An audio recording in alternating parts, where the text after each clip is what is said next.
తాకట్టులో ఉన్న బంగారాన్ని విడిపించి ఆ రోజున్న మార్కెట్ ధర కట్టి మిగిలిన డబ్బును మీకు అందిస్తుంది ఎస్వీఎస్ గోల్డ్. నమస్కారం, వెల్కమ్ టు ఐ డ్రీమ్. ధర్మ మార్గం విత్ విజిత కార్యక్రమానికి స్వాగతం.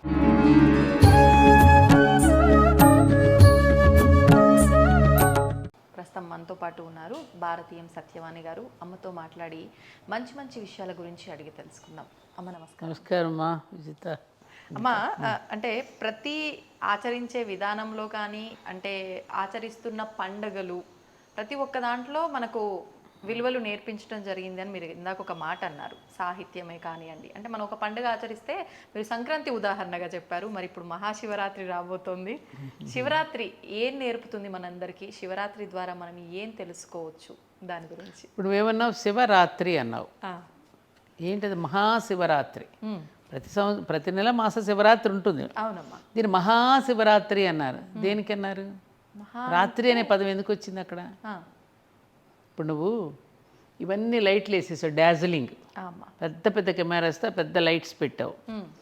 ఆ లైట్లు పెట్టగానే అది ఆఫ్ చేసేసిన తర్వాత నీ కళ్ళు ఎలా ఉంటాయి? కొంచెం చీకటే. బాగా సూర్యుడిని చూసిన తర్వాత, సూర్యుడు వెలుగు చూసిన తర్వాత నీ కళ్ళు ఎలా ఉంటుంది? పూర్తిగా చీకటి. అదే రాత్రి.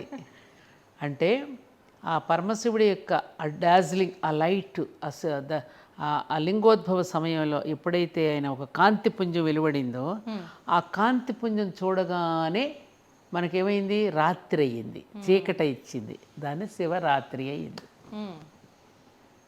అంతే కదా? అప్పుడు అందుకని ఆ శివరాత్రిని మనం ఎలా చేసుకుంటున్నామంటే జాగరణ. ఏంటి జాగరణ? టీ తాగి, కాఫీ తాగి, ఏదో కాసేపు పేకాడుకుంటూ ఆ రాత్రిని ఏదో ఒక విధంగా వెళ్ళమార్చడం జాగరణ అవుతుందా? ఇప్పుడైతే అదే అవుతుందమ్మా. కాదు కదా. ఏదో ఒక తెల్లవారేటట్టు జరగడం, జరిపేసేసుకోవడం కాదు కదా. ఆ రాత్రి జాగరూకత వహించడం. జాగరణ అంటే మానసికంగా మనం జాగృతం కావడం. మానసికంగా మనం జాగృతం కావడం. అదేలా అమ్మా? ఎలా అంటే అక్కడ కథే అది కదా. బ్రహ్మకి వీళ్ళిద్దరూ నేను గొప్ప అంటే నేను గొప్ప అని వాదించుకుంటున్నారు అనుకో. తత్వాలు. బ్రహ్మ అనేది ఒక తత్వం, సృష్టి తత్వం. ఈయన పోషణించే తత్వం. నేను గొప్ప అని వాదించుకుంటూ ఉంటే అప్పుడు ఏంటంటే ఈయన, సరే మీరు ఒక పని చేయండి, అదేదో నేను నిర్ణయిస్తానని ఒక కాంతిపుంజం వచ్చి బయటకు వచ్చి, మీరు ఈ ఆది అంతం ఎక్కడుందో మీరు తెలుసుకురమన్నాడు. ఈ సృష్టి యొక్క దీన్ని ఆది అంతం ఎక్కడుందో తెలుసుకురమన్నాడు. సరే అని విష్ణుమూర్తి కూడా తన వాహనం మీద బయలుదేరాడు. ఎక్కడికి? కిందకి, ఈ భూమి కిందకి ఇంకా వెళుతూ తవ్వుకుంటూ వెళుతుంటే ఎక్కడ ఇది మొదలైందో ఆయనకు అర్థం కాడాల. బ్రహ్మదేవుడు తాను హంసవాహనం మీద ఇంకా పైకి వెళుతున్నాడు. అది ఎక్కడ మొదలైందో ఆయనకి తెలియడాల. తెలియదని ఒప్పుకోవడం ఎలా? ఒప్పుకోవడం ఇష్టం లేదు. ఏది? నాయన కనుక్కోలేకపోయినా ఒప్పుకోవడానికి ఈయన మనసు అంగీకరించట్లా. ఈ లోపల వస్తూ ఉంటే ఎక్కడి నుంచో ఒక పువ్వు వచ్చి పడుతుంది, మొగలి పువ్వు. దాన్ని పట్టుకున్నాడు గట్టిగా. ఏంటమ్మా నువ్వు ఎక్కడి నుంచో వస్తున్నావు? మొత్తానికి ఎక్కడి నుంచి వస్తున్నావు? ఏమన్నాడు? ఎక్కడి నుంచి వస్తున్నావు నాకో తెలియదు అంది ఆవిడ. అయితే ఒక పని చెయ్యి, నువ్వు ఎక్కడి నుంచో వస్తున్నావు కదా, నేను వెతుకుతున్నాను ఇది ఎక్కడి నుంచో ప్రారంభమైందో, నువ్వు నా కోసం చిన్న అబద్ధం ఆడతావా అన్నాడు.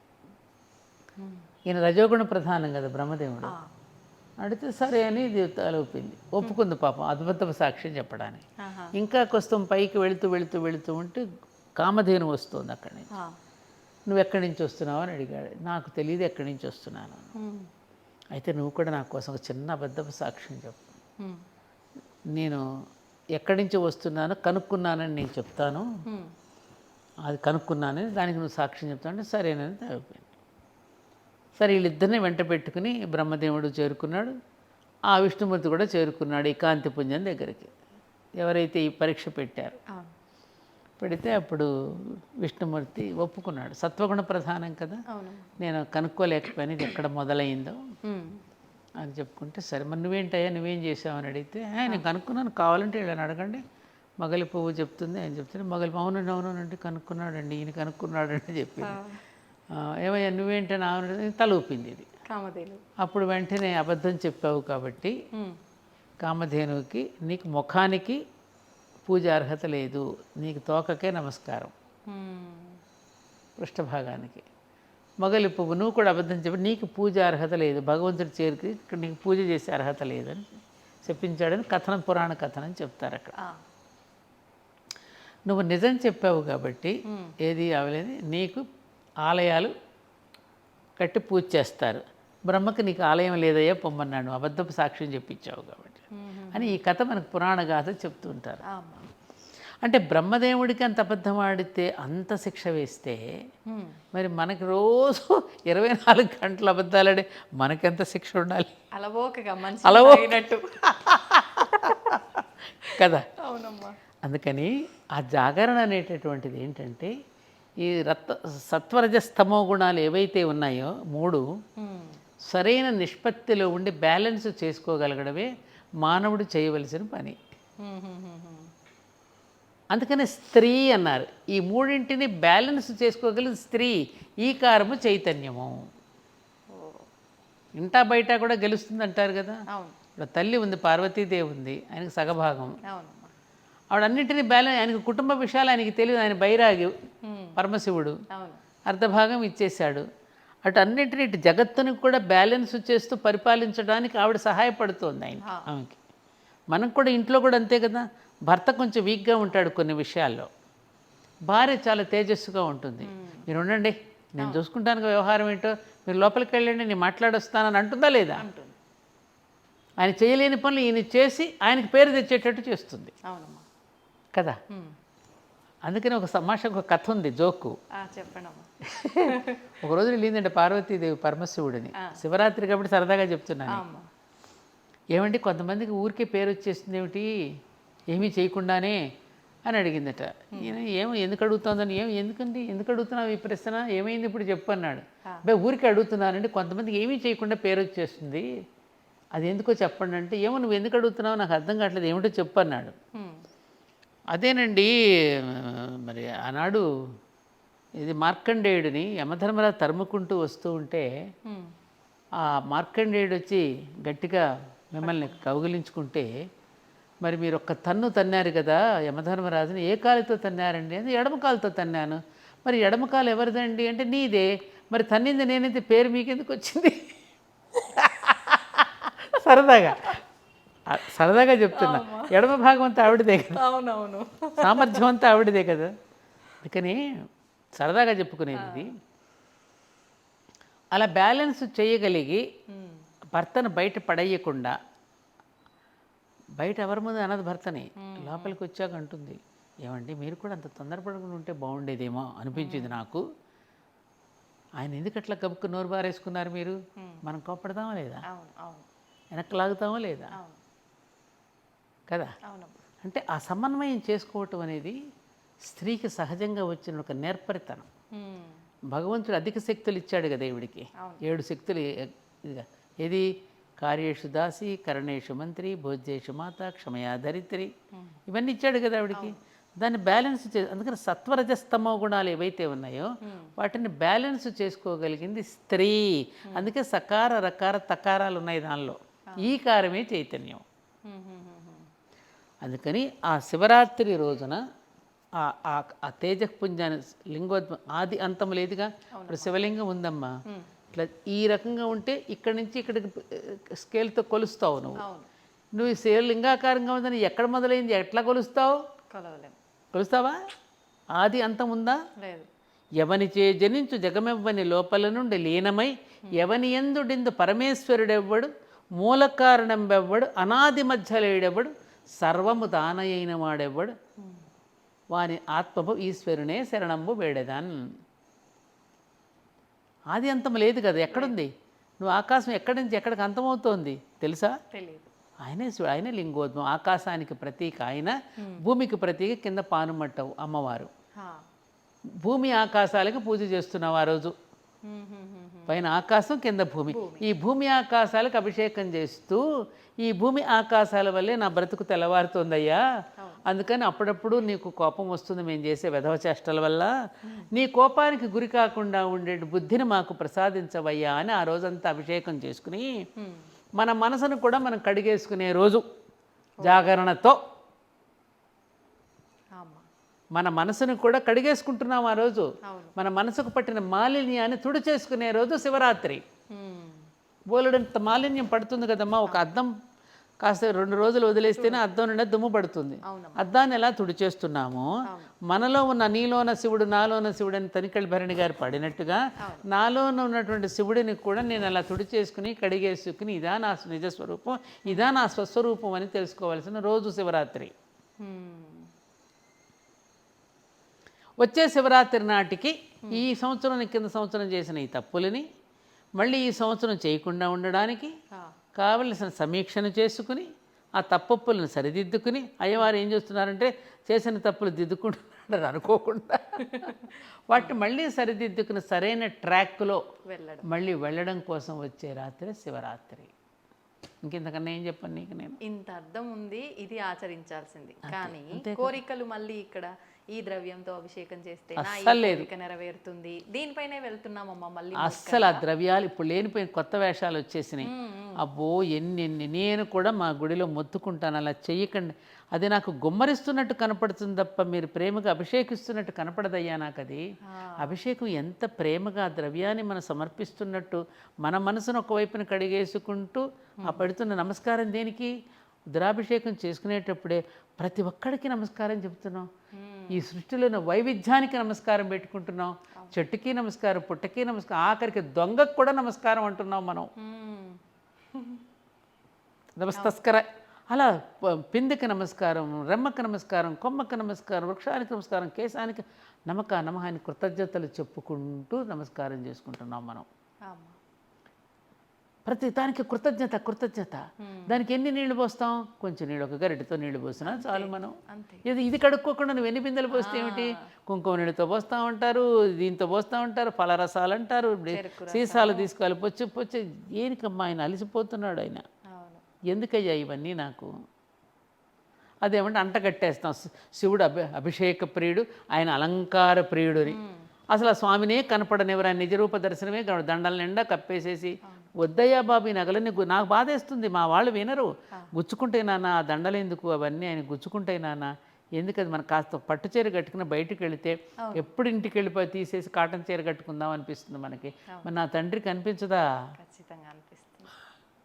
ఆ భావనతో అనుకున్న వాళ్ళకి అనిపిస్తుంది. గుచ్చుకుంటుందిరా నాన్న, అంత పెట్టకరా, హ్యాపీగా ఉండనీరా ఆయన్ని అని.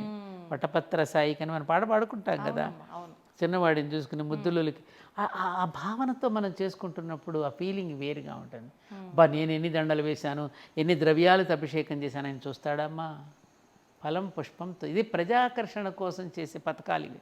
రాజకీయ నాయకులు ప్రజలను ఆకర్షించడానికి ఎలాంటి పథకాలో, ప్రజలను ఆకర్షించడానికి దేవుడి దగ్గర కూడా ఇలాంటి పథకాలు పెడుతున్నారు. నాకు నచ్చవు, కానీ వినరు జనం. వాళ్ళ ప్రేమను ఎలా కాదంటాం మనం? వాళ్ళకి ఆ రకమైన ప్రేమ ఉంది. ఆరాధన రకరకాలు ఉంటాయి. వాడికి ఆ దండలతో ఆయన చూసుకోవాలని ఉంది, ఆ పూలతో ఆయనకి అట్లా అర్చన చేసుకోవాలని ఉంది, ఆ నీటితో వాటికి అభిషేకం చేసుకోవాలని. కానీ మనం చెప్పడం కంటే మనం ఏం చేయలేకపోతున్నాం. అవునమ్మా. ఇంకా వాళ్ళు అది భక్తి అని అనుకున్నప్పుడు ఆ భక్తిని అలా కానిచ్చేయడం మనం ఏం చేయలేం. కానీ ఇక్కడ ప్రతి ఒక్కరు అర్థం చేసుకోవాల్సింది ఏంటంటే అమ్మ, ఈ ఆలయంకి వెళ్తే ఈ కోరిక నెరవేరుతుంది, లేదంటే ఇక్కడికి వెళ్ళి నేను అభిషేకం చేస్తే ఇలా అవుతుంది అని ఈ ఆలోచన విధానం పెంచుకోవటం వల్ల స్వామికి కూడా మనం దూరం అవుతున్నాం ఒక రకంగా. 100%. ఇది మర్చిపోతున్నారమ్మా చాలా మంది. ఎక్కడ ఉన్న భగవత్ శక్తి ఒకే రకంగా ఉంటుందమ్మా. ఇక్కడ ఉంటేనే ఈ శక్తి, అక్కడికి వెళితేనే ఆశీర్వదిస్తుంది అనేది లేదు. ఇవన్నీ ఒకలాంటి అడ్వర్టైజ్మెంట్స్ లాంటివి. అందుకు నేను ఇప్పటివరకు మా ధర్మపురి గురించి ఇంతవరకు నేను అడ్వర్టైజ్ చేయలేదు, ఎక్కడ చెప్పను. నేను అమ్మవారి దగ్గర ఉంది, చెప్పాల్సిన అవసరం. నీకు నువ్వు ఫీల్ అవ్వు, నీకు నువ్వు అనుభూతి చెందు, నీకే తెలుస్తుంది. ఉన్నవాళ్ళని ప్రశాంతంగా రానివ్వండి. ఎందుకు ఊరికే మన హైప్ని క్రియేట్ చేసి అతిశయోక్తులు చెప్పి లేనిపోయినవన్నీ చెప్పి వాళ్ళని ఎందుకు అమ్మ అలా చెప్పారు కమ్మా నాకేం జరగలేదు కదమ్మా అంటారు రేపు. ఎందుకని చెప్పాలి మనం? అవును, నిజమే అమ్మ. నువ్వు ఎంత ఆర్తిగా పిలువు, నువ్వు ఆర్తిగా పిలిచిన కొద్దీ ఆయన పలుకుతాడు. నువ్వే రాంగ్ నెంబర్కి పెట్టి పిలుస్తుంటే నీకు ఫోన్ ఎత్తేస్తాడు ఆయన. నువ్వు రైట్ నెంబర్కి ఎత్తి నువ్వు రైట్ నెంబర్కి చేస్తేనే కదా ఫోన్ ఎత్తేది. నువ్వు ఉత్తరం రాసేటప్పటికి ఏ అడ్రస్కి వేస్తున్నావో శ్రద్ధగా వేస్తున్నా ఉత్తరం ఆయనకి చేరుతుంది. నువ్వు ఇక్కడ ఏమరపాటు చెంది ఇక్కడ ఏమో రాస్తున్నది ఒకటి, అడ్రస్ వేరేది రాస్తే ఆయనకి ఎలా చేరుతుంది? అవునమ్మా. ఇవన్నీ ఉంటాయమ్మా, ఇవన్నీ ఉంటాయి. ఇవేమీ పట్టించుకొని నాకు చెప్పలేదు కాబట్టి ఈ దేవుడు కాబట్టి ఆ దేవుడు, ఆ దేవుడు కాబట్టి ఇంకో దేవుడు, ఇవేవి కాబట్టి ఇంకో మతం. ఇలా వెళ్ళిపోతున్నాం మనం. అవును, ఏమంటావు? నిజమమ్మా, నిజం.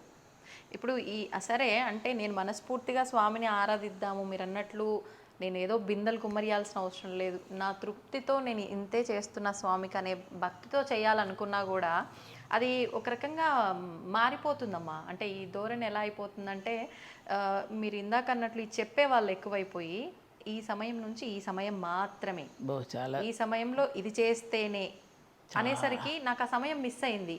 ఇంకా నేను భయం. చేసిన ఇప్పుడు భక్తిలో ఒక భయాన్ని క్రియేట్ చేస్తున్నారమ్మా. అసలు భగవంతుడి దగ్గర భయపడవలసిన పనే లేదు. తల్లి దగ్గర పిల్లవాడు భయపడతాడమ్మా, ఒళ్ళో హాయిగా కూర్చుంటాడు వాడు. ఆ స్వేచ్ఛ ఉంది ఆయన దగ్గర, ఆ చనువు ఉంది. మనం తిడుతూ కూడా పూజ చేస్తాం, నిందాస్తుతి అంటాం. మన పాటలు ఉన్నాయి కదా, ఎవడబ్బ సొమ్మని కులికావయ్యా నీకు ఇన్ని జయించానని అంటాడు.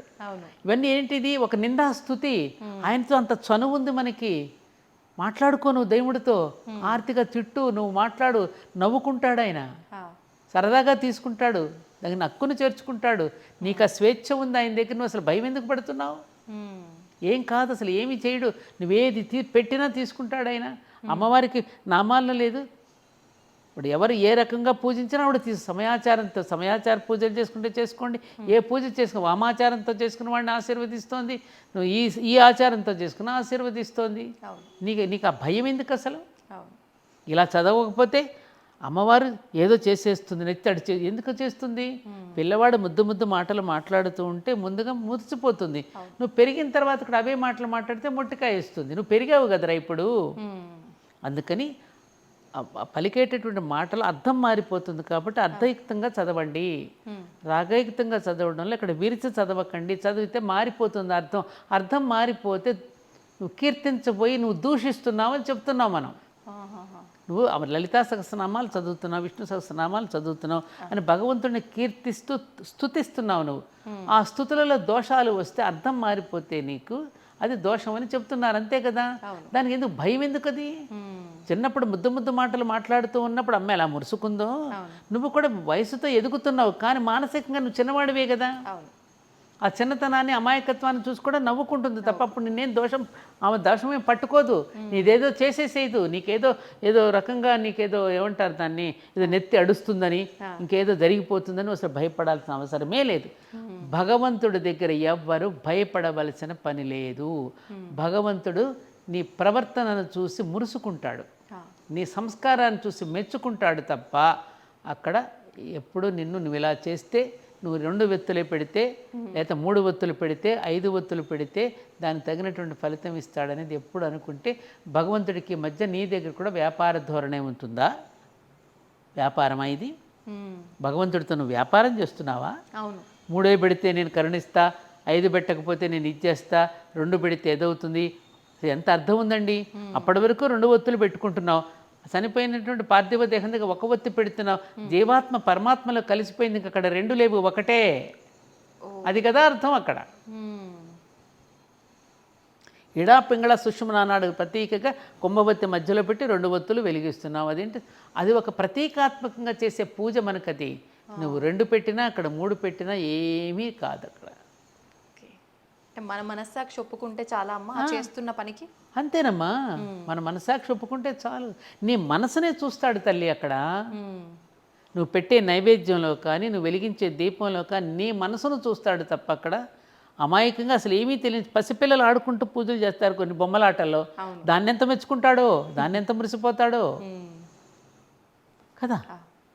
భగవంతుడికి నీ ప్రేమ, నీ అమాయకత్వం, మాయ లేనటమే అమాయకత్వం. మాయ లేకపోవటమే అమాయకత్వం కదమ్మా. ఆ మాయలేని తనాన్ని చూస్తున్నాడు అక్కడ. మురుసుకుంటాడు, ప్రేమిస్తాడు. అది చూడుకోకుండా మనం ఇలా పెట్టకపోతే అబ్బో దీని వలనమ్మా నేను చెప్తున్నాను ఎన్ని రకాల ఛాందసాలతో సైకోలు అయిపోతున్నారు. ఒక రకంగా సైకలాజికల్లో ఒక ఫీలింగ్స్లోకి వెళ్ళి ఒక భయం వస్తుంది వాళ్ళలో. ఆ భయంతో వాళ్ళు రకరకాల పిచ్చి చేష్టలు చేస్తున్నారు, పోట్లాడుతున్నారు. పైగా మేము ఇలాగే పెడతామండి, పలానా పంతులు గారు చెప్పారండి, మాకు ఇలాగే చెప్పండి, ఆవుకి ఇలాగే తినిపించాలంటండి, ఇలాగే పెట్టమన్నారండి మా గురువు గారు. చచ్చిపోతున్న వాళ్ళని ఒక రకంగా దీంట్లోకి తీసుకురావాలంటే చాలా కష్టం. ఇవాళ రేపు పురోహితులు మేధావులు చెప్పే విషయాలు పక్కన పెడితే అమ్మ, ఎక్కడికైనా ఆలయానికి వెళ్తే మన తోటి భక్తులు ఉంటారు కదా, వాళ్ళు కూడా చెప్పడానికే తయారవుతున్నారు. వీళ్ళు విని విని మనం ఒకటి ఆచరిస్తాం మన పద్ధతిలో, ఇది ఇలా కాదమ్మా అది అలా ఆచరించాలి అని చెప్పి మనకు కూడా చెప్పే వాళ్ళు ఎక్కువైపోయారు. ఇంకేం చెప్పాలమ్మా, చెప్పలేము.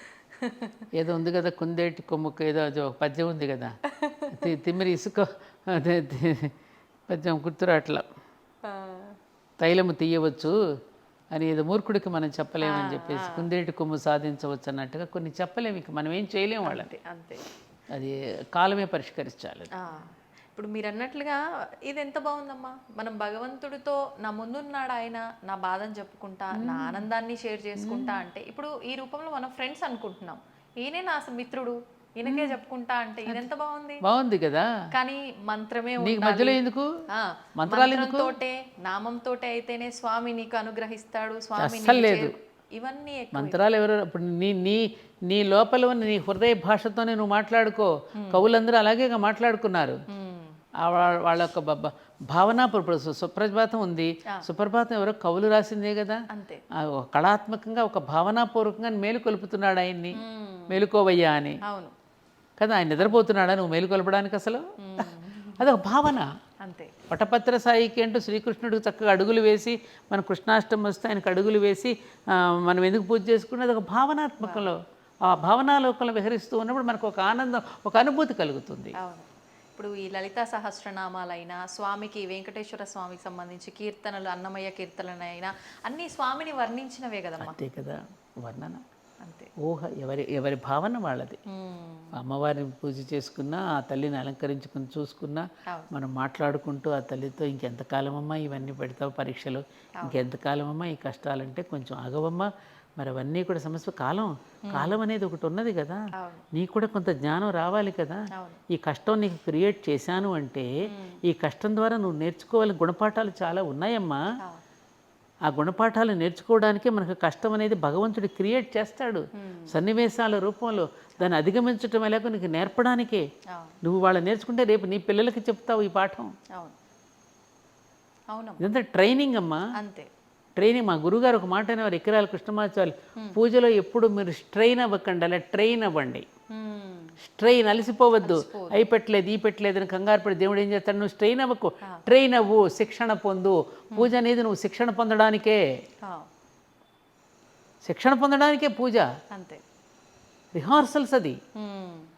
ఆ పూజలో నువ్వు పాల్గొన్నంతసేపు నీకేమవుతుంది, ఈ ఇందాక మనం చెప్పుకున్న త్రిగుణాలు ఏది నిష్పత్తిలోకి ఉంటున్నాయి. లేకపోతే ఖాళీగా కూర్చున్నంతసేపు ఏదో చెడ్డ పని చేయాలనిపిస్తుంది. అందుకనే మనకి భజన చెయ్యి, కీర్తనలు చెయ్యి, బెట్లు పెట్టు, అది పెట్టు, ఇది పెట్టు, ఈ చెయ్యి, అలంకరణ చెయ్యి, ఇవన్నీ ఎందుకు పెట్టారు మనకి? ఈ కర్మకాండలో ఎప్పుడైతే నువ్వు నిమగ్నం అవుతావో నీకు అన్యాపదర్శంగా ఇంకొక రకమైన ఆలోచన రాకుండా ఉండడం కోసం. ఎంత గొప్ప ఆలోచన మా వాళ్ళు చేసింది.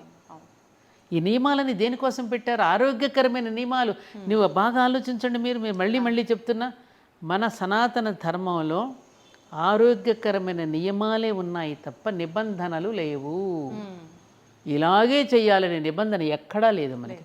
ఏ రూపంలో ఆరాధించుకున్నా నీకు స్వేచ్ఛ ఇచ్చాడు. అక్కడ నిబంధన ఎక్కడుంది?